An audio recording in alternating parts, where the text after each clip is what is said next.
Ma'am, जाके परदेश में चाहत को तरस जाओगे, ऐसी बेलौस मोहब्बत को तरस जाओगे।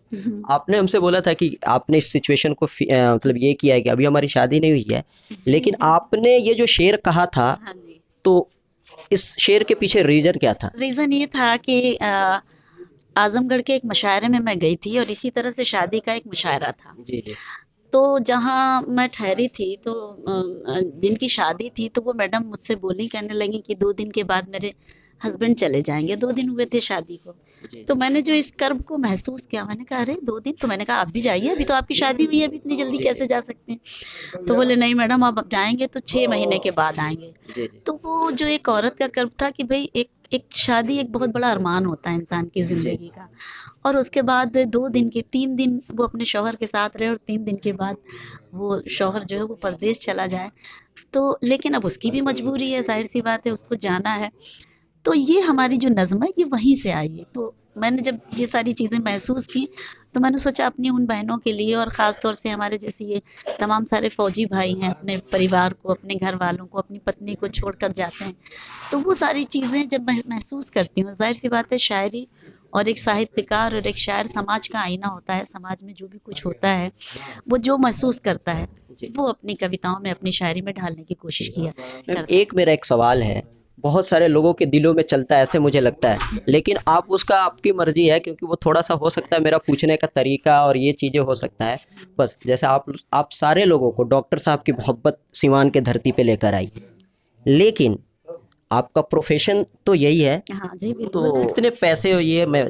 ये सब चीज़ें नहीं बताई जी। जाती कितने पैसे, वही देखिए मैंने बहुत पहले सी जगह इसीलिए जी जी। रिश्ते होते हैं और यहाँ पर हम डॉक्टर साहब, हम अमजद साहब जो हैं, जी जी। जब भी अतराफ़ में कोई मुशायरा होता है, जैसे सुनील भाई बैठे हुए हैं, तो जी ये जी। हमारे जब रिश्ते ऐसे होते हैं कि यहाँ पर हम किसी तरह की कोई बात नहीं करते, जी सिर्फ़ इनको ये होता है कि इस तारीख में आपको ये मुशायरा है, आना है, तो हम अब उन रिश्तों को निभाने के लिए आते हैं। जी। वहाँ हमारा कोई तय ये वो नहीं होता, ठीक है, हमारा प्रोफ़ेशन है और हम डिमांड करते हैं, हम अल्लाह का शुक्र है जहाँ हम जो डिमांड होती है वो पूरी भी होती है, उस तरह का पेमेंट भी होता है। लेकिन बस वो मैंने कुछ ही इसीलिए जगह होती इसीलिए है। मैंने ये पहले ही इस हाँ, तरह लेकिन जी ये जी। क्वेश्चन वैसे तो कोई ऐसा वो नहीं बनता है, बट ये सच है कि हाँ, ये हमारा प्रोफ़ेशन है, जी रोज़ी-रोटी है, सब कुछ नहीं है दिल और वो अल्लाह का शुक्र है कि हाँ हाँ, इससे अल्लाह हमें बहुत नवाज़ रहा है, मोहब्बतों के साथ-साथ हमें पैसा, शोहरत, दौलत, अल्लाह सब कुछ अता कर रहा है जी जी। और आप जैसे लोगों की मोहब्बतें हमें मिल रही हैं। मुझे खुशी होती है ख़ास तौर से इन चैनलों के ज़रिए कि हमारी शायरी और हमारी बातें लोगों तक पहुँच रही हैं और आप जैसे लोगों की तरक्कियों में जो इज़ाफ़ा हो रहा है, उससे भी खुशी होती है कि जी धीरे-धीरे, जी। खुदा करे आज अगर आप शबीना अदीब का इंटरव्यू ले रहे हैं तो हम्म। ऐसे ही चल के आगे आपका भी नाम इसी तरह रोशन हो जी जी जी। और लोग ये कहें कि हाँ, कभी आपने मेरा इंटरव्यू लिया था, जी हमें भी खुशी होगी। शुक्रिया मैम, लेकिन वही मैंने बोला कि जो लोग ऐसे सोचते हैं कि इनका इतना चार्ज है, इतना चार्ज है, मैं सबका सुनता था, मैं चीज़ों को एनालिसिस करता हूँ, इसीलिए मैंने पूछ लिया कि रियल में क्या हकीकत क्या है, यही बस यही था नहीं, बात। ठीक है, जी सबका अपना एक अलग एक वो होता है हिसाब जी। और सबके अपने अलग रिश्ते होते हैं, जी जी मैम। तो ये सब चीज़ें चलती रहती हैं, वो कोई ऐसी बात नहीं है। शुक्रिया मैम, बहुत अच्छा लगा बात करके।